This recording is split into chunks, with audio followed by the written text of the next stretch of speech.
साथियों नमस्कार।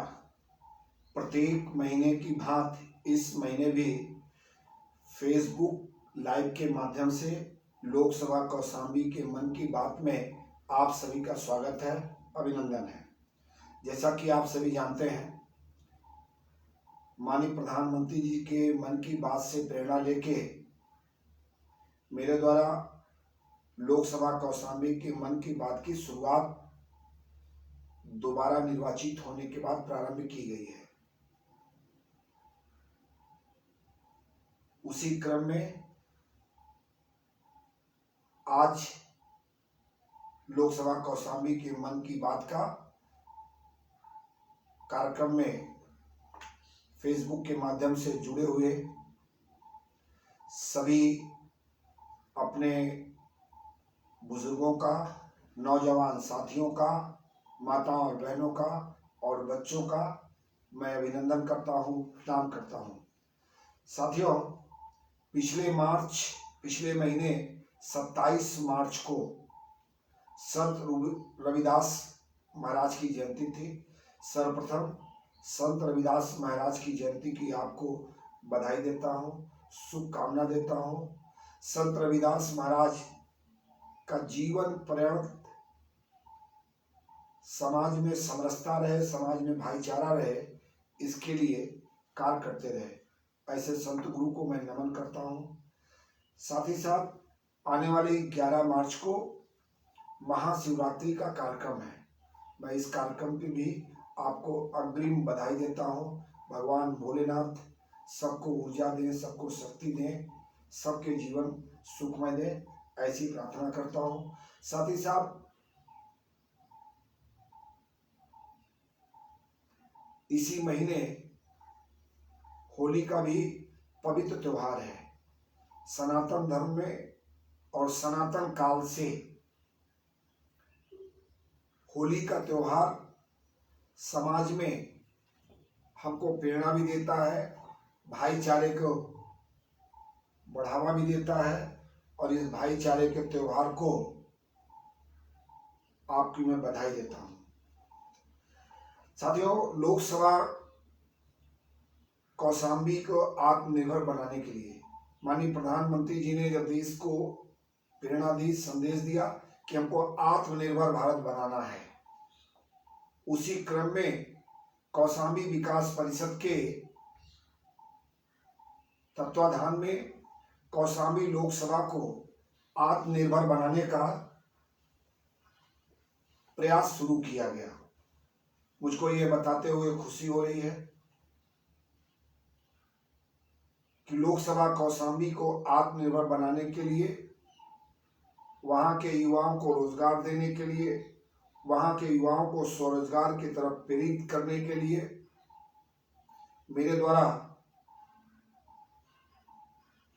ऐसे युवाओं से आवेदन मंगा के जो स्वरोजगार करना चाहते हैं और सरकार के विभिन्न योजनाओं में कैसे उनको लाभ मिले, इसको लेके एक कार्यक्रम की योजना रचना की गई थी, जिसके प्रथम चरण में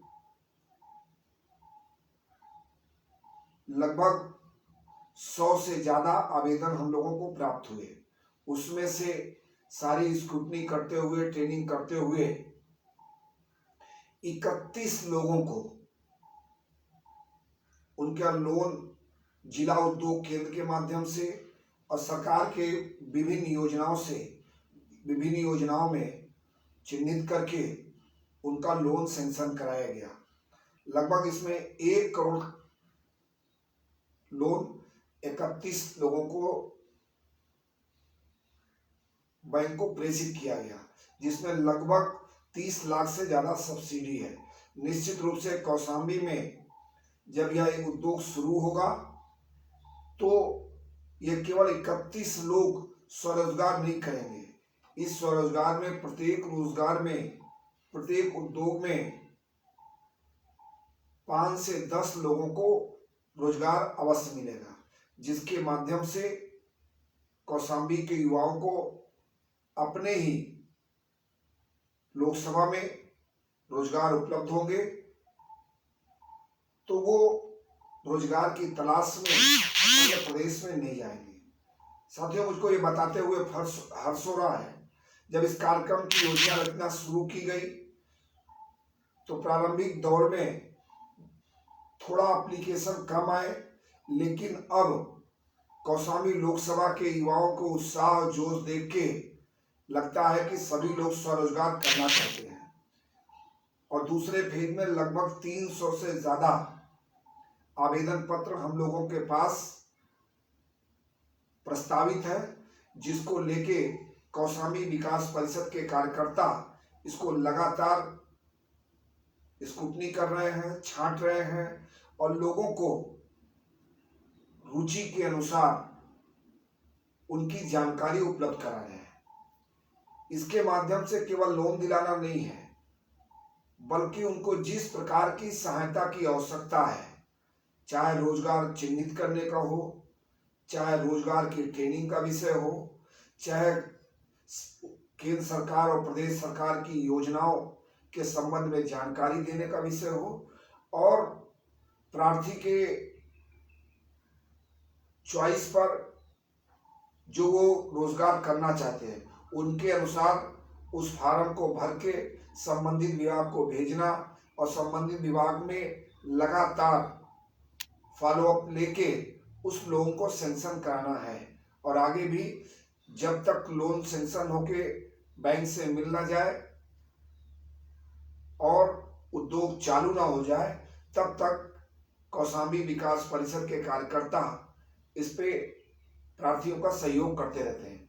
इसके लिए विशेष रूप से जनपद कौशाम्बी के सरस हाल, जहां मेरा जन सुनवाई केंद्र पिछले 7 साल से चल रहा है, वहां पर एक प्रकोष्ठ का निर्माण किया गया है। जो भी लोग इच्छुक हो निश्चित रूप से अपना आवेदन दे सकते हैं और जिस प्रकार की भी सहायता, चाहे रोजगार को चिन्हित करने का हो, चाहे योजनाओं को समझने की बात हो, चाहे फॉर्म भरने की बात हो और चाहे उसको सैंक्शन कराने की बात हो, सभी प्रकार का सहयोग मेरे कार्यालय द्वारा उपलब्ध कराया जा रहा है। और ये कारवां तब तक नहीं रुकने वाला जब तक कौशाम्बी माननीय प्रधानमंत्री जी के सपनों के अनुसार सब लोग स्वरोजगार स्वयं न करने लगे।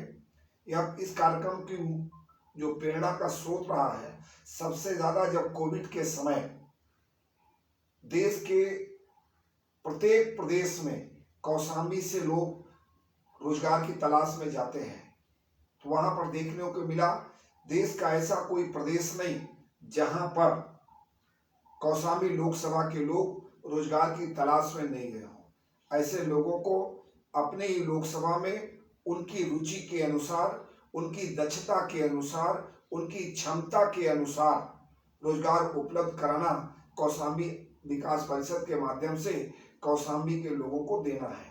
मुझको ये भी बताते हर्ष हो रहा है कि कौशाम्बी लोकसभा के युवा बड़े जोशो खरोश के साथ अनेक प्रकार के स्वरोजगार का प्रस्ताव लेकर आते हैं, और वो उसमें केवल प्रस्ताव लेके नहीं आते, बल्कि वो उसमें दक्ष है, उनकी जानकारी है, उनकी तकनीकी समझ है, कौन माल कैसे बनेगा, कहाँ बिकेगा, सारी जानकारी है। वो एक तरह से मैं कह सकता हूँ तो उनको उस मामले में मास्टरी है।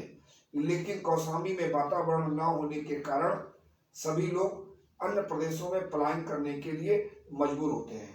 मेरा प्रयास होगा कि कौशाम्बी के ऐसे युवाओं को जो रोजगार करना चाहते हैं उनको अपने ही जनपद में, अपने ही गांव में रोजगार के लिए जो मूलभूत आवश्यकता है उसको उपलब्ध कराना, जिससे कौशाम्बी के लोगों कौशाम्बी से पलायन रुके और कौशाम्बी के युवा अपने घर पे ही रह के रोजगार करें।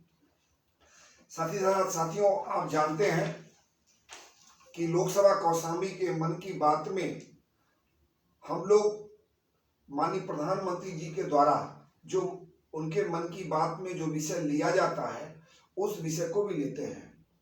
माननीय प्रधानमंत्री जी ने अपने मन की बात में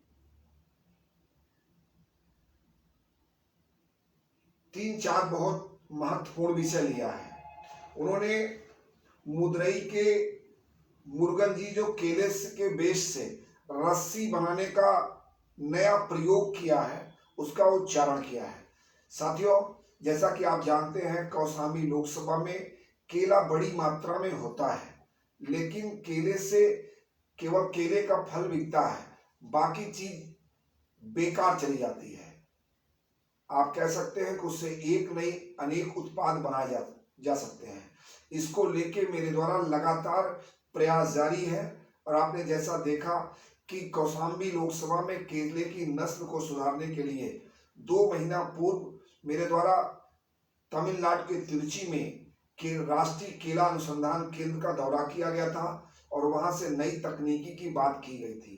कौशाम्बी लोकसभा में जो केले के किसान मेरे किसान भाई हैं और अभी भी टिश्यू कल्चर के लिए अन्य जनपदों में जाते हैं। मेरा प्रयास है जल्द से जल्द कौशाम्बी लोकसभा में जो केले के किसान भाई हैं उनको टिश्यू कल्चर अच्छी गुणवत्ता का कम मूल्य पर अपने ही जनपद में उपलब्ध हो, इसके लिए प्रयास जारी है।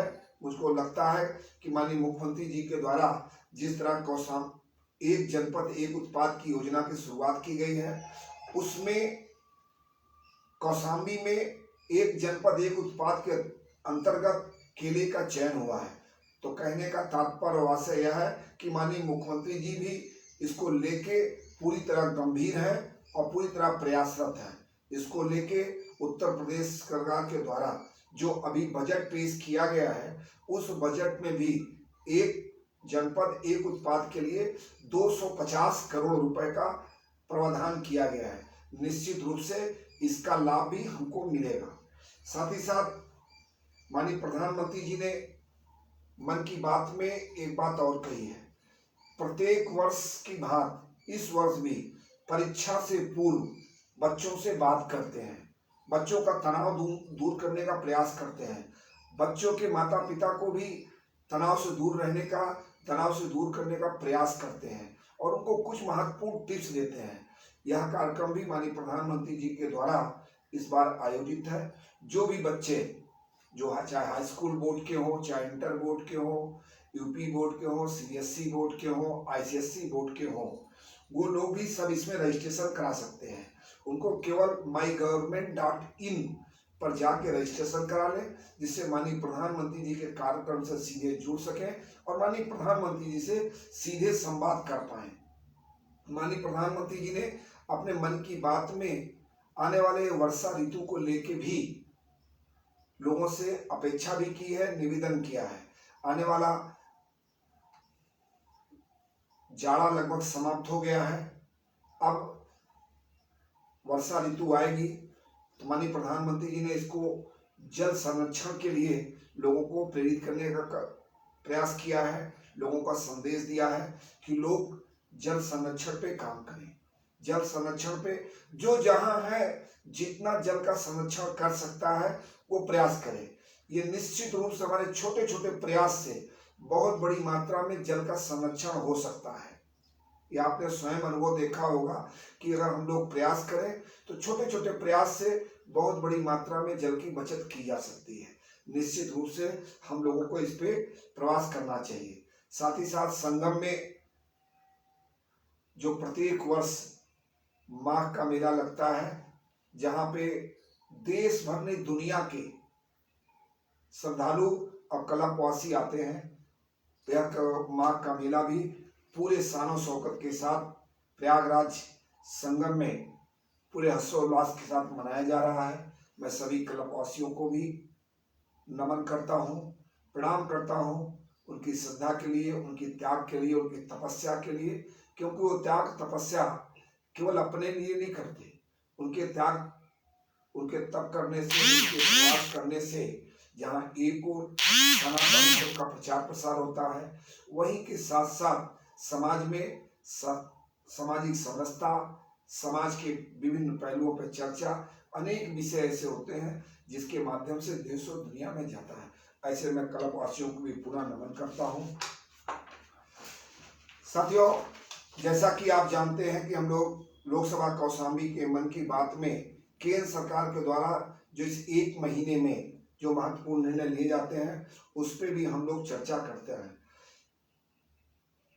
माननीय प्रधानमंत्री जी के द्वारा दुनिया का सबसे बड़ा टीकाकरण का कार्यक्रम प्रारंभ किया गया है और आज हम दुनिया में तीसरे नंबर पर हैं। मैं प्रधानमंत्री जी को बधाई देता हूं कि आज उनके नेतृत्व में केवल देश के 135 करोड़ लोगों को टीकाकरण का अभियान नहीं चलाया जा रहा, बल्कि दुनिया का सबसे बड़ा टीकाकरण अभियान आपके नेतृत्व में सफल होगा। हम लोगों को इस बात का पूर्ण रूप से विश्वास है और माननीय प्रधानमंत्री जी के नेतृत्व में केवल देश में ही टीका उपलब्ध नहीं कराया जा रहा, बल्कि दुनिया के 25 अन्य देशों के द्वारा भी इस टीके की मांग की गई और माननीय प्रधानमंत्री जी ने देश के गौरव को बढ़ाते हुए, मानवता की सेवा करते हुए उन 25 देशों को भी टीका उपलब्ध कराने का काम किया है। निश्चित रूप से इससे देश का गौरव बढ़ता है, देश के वैज्ञानिकों का भी गौरव बढ़ा है।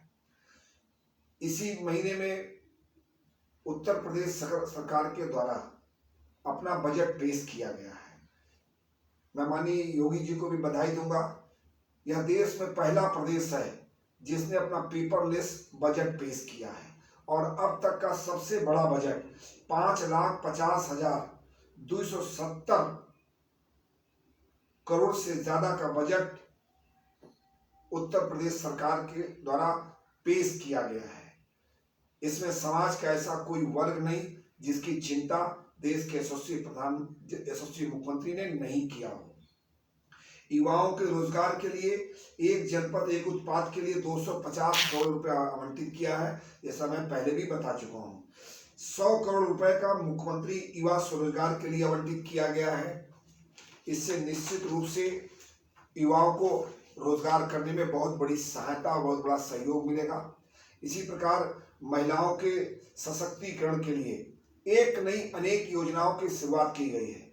1200 करोड़ रुपए का प्रस्ताव मुख्यमंत्री कन्या सुमंगला योजना के लिए आवंटित की गई है। 32 करोड़ रुपया महिला शक्ति केंद्रों के लिए खर्च किया जाएगा। 100 करोड़ रुपया महिलाओं और बच्चों के लिए बनाई जा रही मुख्यमंत्री सक्षम सुपोषण योजना पर खर्च किए जाएंगे। मैं यहाँ पर एक बात बताना चाहूँगा कि आपने देखा होगा कि हमारे बच्चे जो गांव में पैदा तो होते हैं, जो माता पिता गरीब हैं, जो अपने बच्चे को पर्याप्त पोषण नहीं दे पाते, जिसके कारण बच्चा पूरा जीवन उसका पूरी तरह से शारीरिक और मानसिक विकास नहीं हो पाता।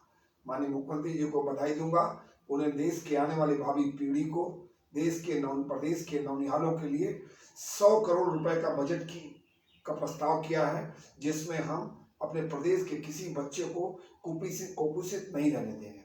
आइए हम लोग इस संकल्प लें कि अपने आसपास, अपने गांव, अपने न्याय पंचायत, अपने ब्लॉक, अपने तहसील, अपने जनपद में हम इसकी चिंता करें कि कोई भी नवजात शिशु या कोई भी बच्चा कुपोषित ना होने पाए। उसको सरकार की योजनाओं से जोड़ के उसकी चिंता करके हमको उनकी चिंता करना चाहिए। इसी प्रकार माननीय मुख्यमंत्री जी ने 4,094 करोड़ रुपए का एक पुष्टाहार कार्यक्रम का योजना की शुरुआत की है और विशेषकर 415 करोड़ रुपया केवल राष्ट्रीय पोषण के अभियान के लिए खर्च किया जाएगा और साथ ही साथ 200 करोड़ रुपए की नई योजना महिला समर्थ योजना की शुरुआत की गई है। माननीय मुख्यमंत्री जी के द्वारा एक नई योजना शुरुआत की गई है, महिला सामर्थ्य योजना, जिसके लिए 200 करोड़ का प्रस्ताव किया गया है। इन सभी योजनाओं से निश्चित रूप से हमारे प्रदेश की महिलाएं सशक्त होगी और आत्मनिर्भर बनेगी। ऐसा प्रयास माननीय मुख्यमंत्री जी ने किया है। इसके लिए माननीय मुख्यमंत्री जी को मैं बधाई देता हूँ। इस बजट में माननीय मुख्यमंत्री जी ने किसानों के लिए आत्मनिर्भर कृषक समृद्ध विकास योजना से किसानों की आय दुगनी होगी, इस नई योजना की शुरुआत की है। साथ ही साथ 600 करोड़ रुपए से मुख्यमंत्री कृषक दुर्घटना कल्याण योजना के लिए प्रस्ताव किया गया है।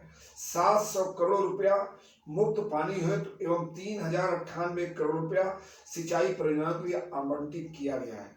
निश्चित रूप से इससे प्रदेश का किसान खुशहाल होगा और उनकी सिंचाई के लिए साधन और संसाधन बढ़ेंगे। देश के यशस्वी प्रधानमंत्री जी ने देश के किसानों की तरह जो मत्स्य पालक हैं उनको भी कृषक का दर्जा दिया है। और पिछले केंद्र की बजट में माननीय प्रधानमंत्री जी ने ऐसे सभी मत्स्य पालकों को किसान क्रेडिट कार्ड देने की योजना की शुरुआत की थी। अब उत्तर प्रदेश की सरकार ने भी 2 लाख मत्स्य पालकों को भी मछुआ दुर्घटना बीमा की योजना की शुरुआत की है।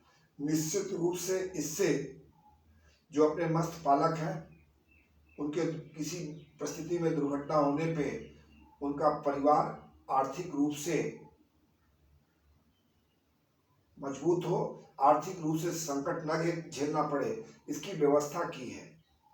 जैसा कि आप जानते हैं कौशाम्बी लोकसभा में एक तरफ माँ गंगा है, एक तरफ माँ जमुना है। इन दोनों माँ गंगा और माँ जमुना के किनारे, चाहे वो कौशाम्बी का क्षेत्र हो चाहे प्रतापगढ़ का क्षेत्र हो, सभी तरफ उनके किनारों पर बड़ी संख्या पे हमारे निषाद भाई रहते हैं, मत्स्य पालक रहते हैं। इस जो दुर्घटना बीमा की शुरुआत की गई है और उत्तर प्रदेश सरकार के द्वारा या माननीय प्रधानमंत्री जी के द्वारा जो केसीसी योजना के अंतर्गत इनको सम्मिलित करने का योजना बनाई गई है, इन सभी से कौशाम्बी लोकसभा के माँ गंगा माँ जमुना के तट पर रहने वाले मेरे निषाद भाइयों को सीधे लाभ मिलने जा रहा है। मैं इसके लिए उत्तर प्रदेश के मुखिया माननीय मुख्यमंत्री जी को और देश के यशस्वी प्रधानमंत्री आदरणीय नरेंद्र भाई मोदी जी को बहुत बहुत बधाई देना चाहता हूँ। साथ ही साथ उत्तर प्रदेश की सरकार ने स्वास्थ्य के लिए भी 50 करोड़ रुपया, कोविड की रोकथाम के लिए 5,395 करोड़ रुपया, राष्ट्रीय ग्रामीण स्वास्थ्य के लिए 1,300 करोड़ रुपया, आयुष्मान भारत के लिए 425 करोड़ रुपया, स्वास्थ्य एवं आरोग्य केंद्रों के सशक्तिकरण के लिए प्रस्ताव किया है। निश्चित रूप से इसके माध्यम से उत्तर प्रदेश में स्वास्थ्य सेवाएं मजबूत होंगी और विशेष करके ग्रामीण अंचल में स्वास्थ्य इंफ्रास्ट्रक्चर बहुत मजबूत होगा। आपने देखा होगा माननीय प्रधानमंत्री जी के द्वारा के नेतृत्व में देश के वित्त मंत्री निर्मला सीतारमण जी के द्वारा जो बजट पेश किया गया था उसमें स्वास्थ्य के क्षेत्र में अभूतपूर्व वृद्धि की गई थी। पिछले वर्ष की तुलना में इस बार लगभग 135 करोड़ रुपया बढ़ाया गया। निश्चित रूप से केंद्र और प्रदेश के सहयोग से और प्रयास से हमारे देश और प्रदेश में स्वास्थ्य सेवाएं विशेषकर इंफ्रास्ट्रक्चर मजबूत होगा। और जैसा कि योगी जी ने कौशाम्बी जनपद में एक मेडिकल कॉलेज दिया है, जिसके कारण को आने वाले समय में कौशाम्बी में स्वास्थ्य सेवाएं और मजबूत होगी, ऐसा प्रयास है।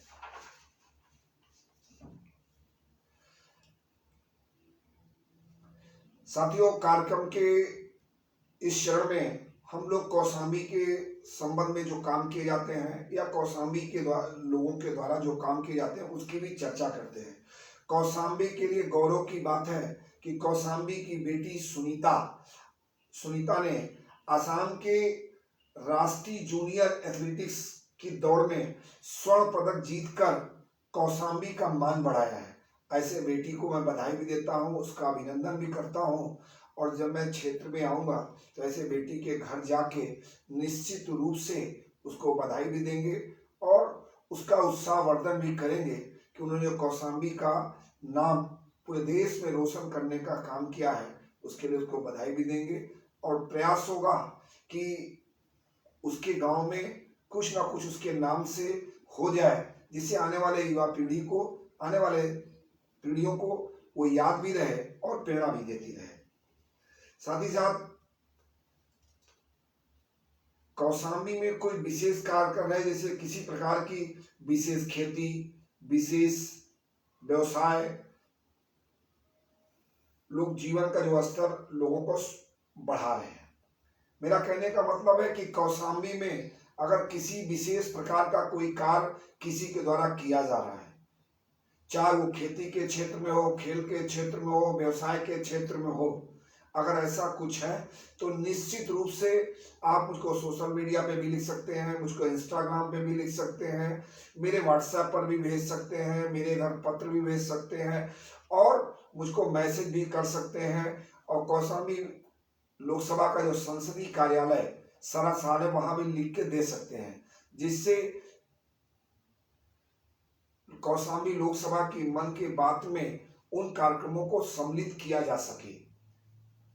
आपके प्रयास से समाज में प्रेरणा आएगी, आपके प्रयास से लोगों को नए कामों की तरफ, अच्छे कामों की तरफ हम लोग प्रेरित कर पाएंगे इस कार्यक्रम के माध्यम से। इसलिए मैं आपसे अपील करता हूं, अगर किसी प्रकार का विशेष खेती आप किसी के द्वारा किया जा रहा है, कोई विशेष व्यवसाय किया जा रहा है, कोई विशेष कार्य किया जा रहा है, तो निश्चित रूप से हमको बताने का काम करें।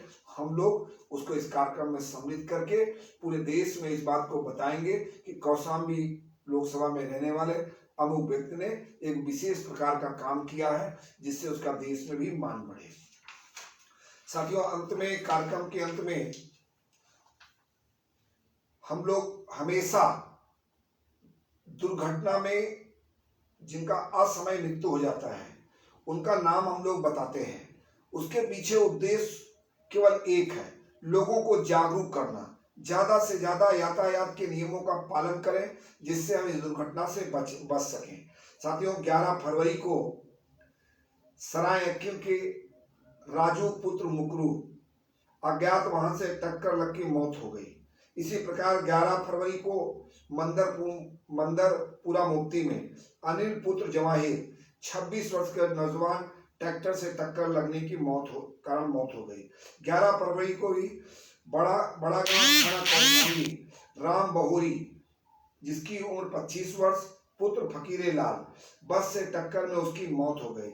इसी प्रकार 13 फरवरी को सुकुलपुर थाना महेशगंज सुमन देवी, जिसकी आयु 34 वर्ष, पत्नी श्री त्रिलोकीनाथ गुप्ता चलती बाइक से पीछे गिर गई, जिसके कारण उनकी मृत्यु हो गई।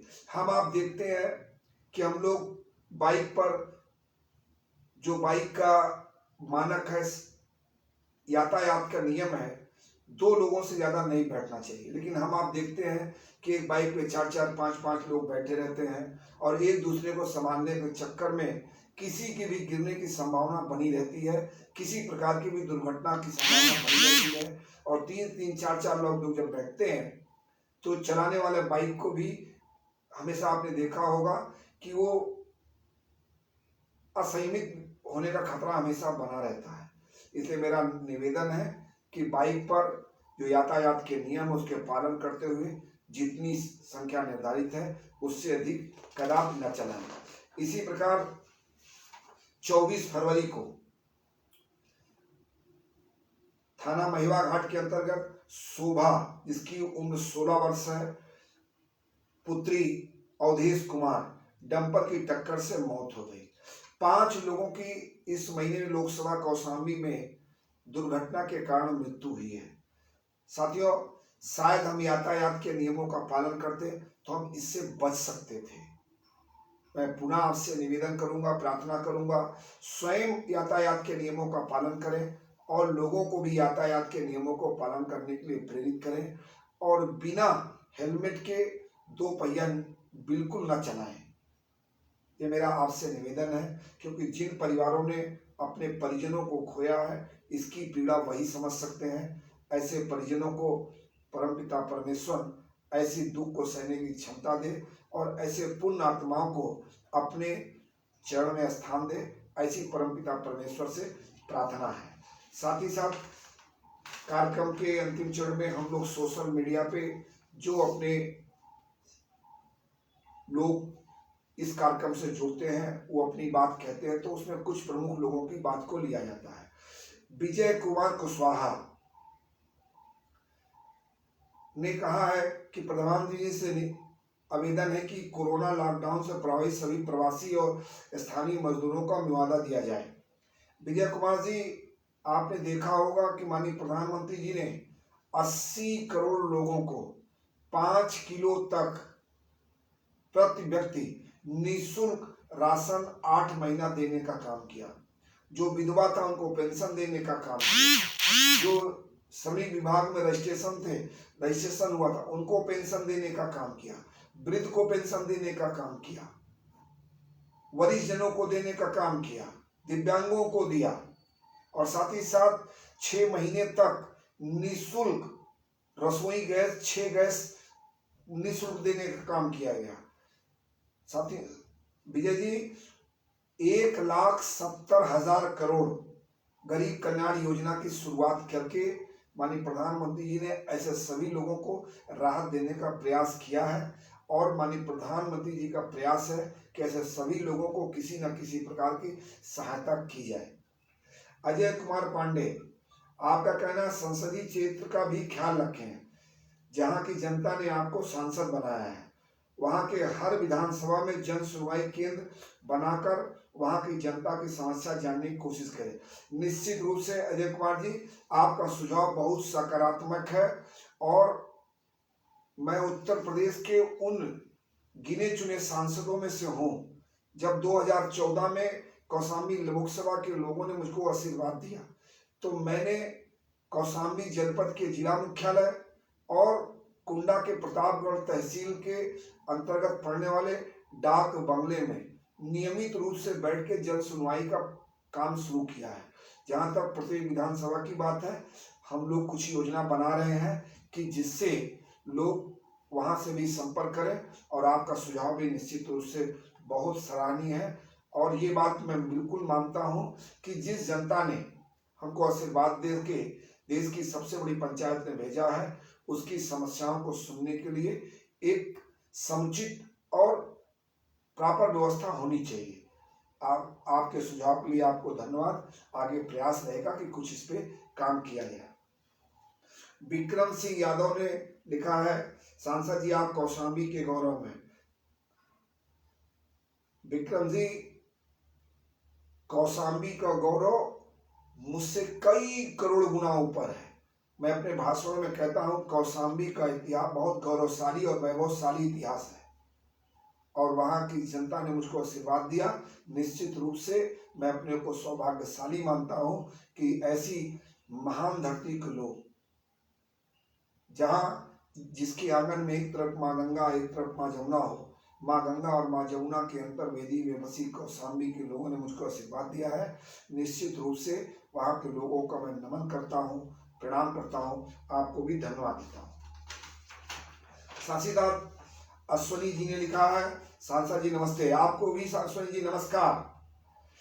इस समय काफी दिनों से लाइट की व्यवस्था बहुत खराब हो गई है। निश्चित रूप से आपने लाइट की जो समस्या बताई है, लाइट की समस्या नहीं है, दिक्कत है जो रोस्टर का, क्योंकि सभी पीक आवर में चाहते हैं।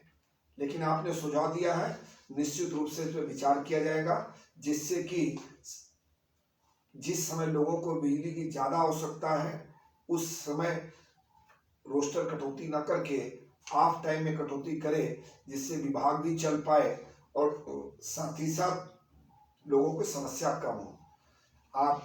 मैं आपसे इस कार्यक्रम में जुड़ने के लिए मैं आपको पुनः बधाई देता हूं, धन्यवाद देता हूं और आपको इस कोई बात के लिए आभार व्यक्त करता हूं कि आपके लोगों के प्रयास से, आप लोगों के स्नेह से लगातार यह कार्यक्रम बहुत ज़्यादा पॉपुलर हो रहा है। बहुत बड़ी संख्या में लोग इससे जुड़ रहे हैं, लोग अपनी समस्या भी बता रहे हैं, लोग एक नहीं अनेक प्रकार के बहुत महत्वपूर्ण सकारात्मक सुझाव भी दे रहे हैं।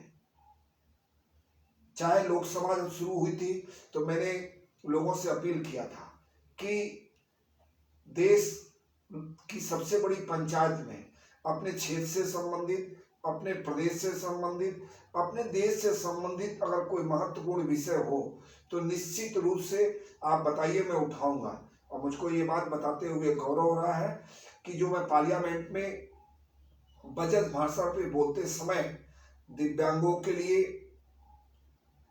वृद्धों के लिए, विधवाओं के लिए 500 रुपए से पेंशन 2000 करने की मांग की थी। यह सुझाव क्षेत्र से ही आया था। साथ ही साथ आपने देखा होगा कि बजट भाषण पे बोलते समय मैंने चाहे संविदा कर्मी हो और चाहे आउटसोर्सिंग से रखे गए कर्मचारी हो, उस विषय को प्रमुखता के साथ, पूरी ताकत के साथ देश की सबसे बड़ी पंचायत में उठाया हूं। और मैं केवल उठाया नहीं हूं, मैं इसको देश की बहुत बड़ी समस्या मानता हूं, क्योंकि एक ऐसे देश में नौजवानों, एक देश में एक ही नौजवान के साथ अलग अलग प्रदेश में और प्रदेश में भी अलग अलग विभागों में अपने अनुसार नियम कायदे बनाए जा रहे हैं, जिसके कारण युवाओं का नुकसान हो रहा है, युवाओं को बहुत क्षति हो रही है। इसलिए मैंने देश के यशस्वी प्रधानमंत्री जी से बात मांग की है कि अब अवसर आ गया है कि देश के युवाओं के रोजगार को लेके, आउटसोर्सिंग और संविदा कर्मियों को लेके एक राष्ट्रीय नीति बननी चाहिए। इस राष्ट्रीय नीति के माध्यम से मिनिमम मजदूरी तय होनी चाहिए, कार्य का समय अवधि निश्चित होना चाहिए, अवकाश निश्चित होना चाहिए और समान काम के लिए समान वेतन का जो प्रावधान है, जिसकी व्याख्या संविधान भी करता है, उसका परिपालन कैसे हो, इसके लिए मैंने देश की पार्लियामेंट में आवाज उठाई है और लगातार मेरे द्वारा ये आवाज उठाती जाती रहेगी। साथ ही साथ इस बजट भाषण में अपने आशा बहनों के लिए भी मैंने मांग की है। आज ये इस बात से कोई इनकार नहीं कर सकता कि ग्रामीण स्वास्थ्य व्यवस्था लगभग पूरी तरह हमारी आशा बहनों पर निर्भर है। वो ये कह सकते हैं कि आज ग्रामीण स्वास्थ्य सेवा पूरी तरह से आशा बहनों की पर निर्भर है और आशा बहनें ग्रामीण सेवा के रीढ़ की हड्डी हैं। इसलिए जो आशा बहनों को काम के अनुसार दिया जाता है कि आप डिलीवरी पे कुछ पैसा तय है, आँख के ऑपरेशन पे कुछ पैसा तय है। तो मैं देश की पार्लियामेंट में इस बात की मांग किया हूँ कि इनको एक न्यूनतम मानदेय दिया जाना चाहिए और इसकी मांग मैं कई बार कर चुका हूँ और लगातार मांग करता रहूंगा, क्योंकि आशा बहनें बहुत मेहनत करती हैं। उनकी मेहनत को देख के मैंने 2014 से 19 के बीच में सभी प्राथमिक स्वास्थ्य केंद्रों में आशा बहनों के लिए एक कमरे का, शौचालय का, उनके आराम के लिए मैंने बनवाया था। क्योंकि मैंने स्वयं देखा था कि आशा बहनें जब किसी मरीज को लेके जाती हैं, वो मरीज को तो अस्पताल बिस्तर दे देता था, लेकिन आशा बहनें नीचे जमीन पे बैठी रहती थी, रात रात भर जागती थी। मैंने उनके कष्ट को देखते हुए मेरे द्वारा प्रत्येक प्राथमिक स्वास्थ्य केंद्रों पर एक आशा बहू भवन बनाने का काम किया गया था। मेरा कहने का तात्पर्य आशा ये है कि आशा बहुओं के द्वारा जो काम किया जा रहा है, निश्चित रूप से बहुत बड़ा काम किया जा रहा है। मैं उनको बधाई भी देता हूँ, उनको विश्वास भी दिलाता हूँ कि उनके समस्याओं के समाधान के लिए मैं लगातार संघर्ष भी करता रहूँगा, लगातार विषय को उठाता रहूँगा। आज के कार्यक्रम में बस इतनी बात पूरी करते हुए, आप सबको बधाई देते हुए, आप सबको निवेदन करते हुए कि इस कार्यक्रम से ज़्यादा संख्या में जुड़ें, जिससे कि आपके मन की बात भी मेरे तक पहुँचे और मैं आपके मन की बात को लोकसभा कौशाम्बी में सब लोगों से बता सकूं। ऐसा निवेदन करते हुए अपनी बात पूरी करता हूं। जय हिंद।